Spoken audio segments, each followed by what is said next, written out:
You can hear the sounds of thousands of compliance manuals being updated right now. What's going on? The SEC just approved changes to FINRA's Rule 3220. That rule relates to gifts given by or received from people in the financial services industry. So the previous $100 limit was established in 1992 and it hasn't been updated for inflation.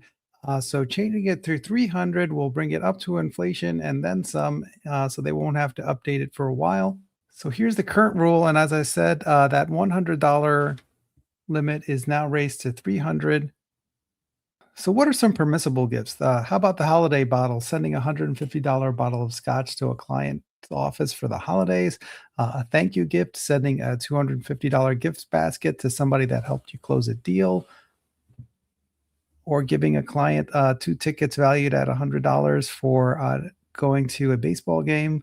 But that's if you don't go with them. So if you add the $200 tickets together, that's $200 total, and that's okay. So what can't you do? You can't give them a $500 iPad. The limit is 300, and you can't say, oh, I'm going to give them this $500 iPad because I didn't give them a gift last year. No, that doesn't work. It's $300 per calendar year, and it's a $300 total. So you can't give somebody a $200 watch in January and then a $150 wine set in December, because that's $350. So even though each gift is under the $300 limit, you add them up for the year. And when you determine the value of the ticket, it's the higher of. So if the ticket has a face value of $100 and you bought it on a resale site because the tickets were hard to get and you paid $400, even though the ticket says $100 on it, you paid $400. So that would violate the rule if you gave it to somebody, because that's a $400 gift, not a $100 gift. So there's some obvious exemptions. One is personal gifts. If I have a friend who I've known for a long time and he just happens to work at an investment bank, and I've been to his wedding, he's been to mine, I can give him a $500 wedding gift because the fact that he's a client, I also have a personal relationship with him. And the $300 limit doesn't include swag. So if somebody's at the $300 limit and you give them company pens or notepads or hoodie, swag at an event, that wouldn't count.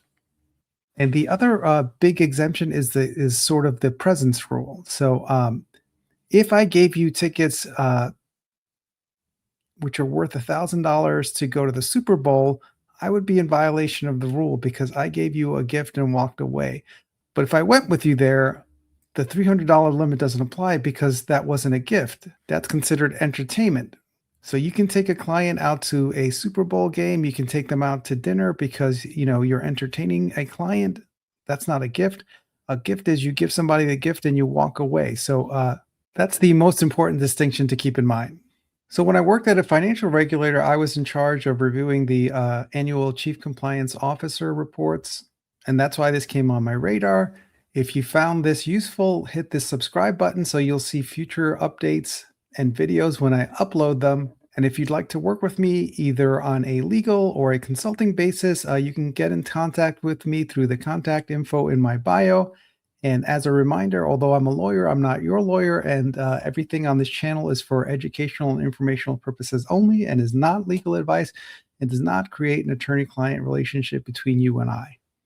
Have a great day, everyone.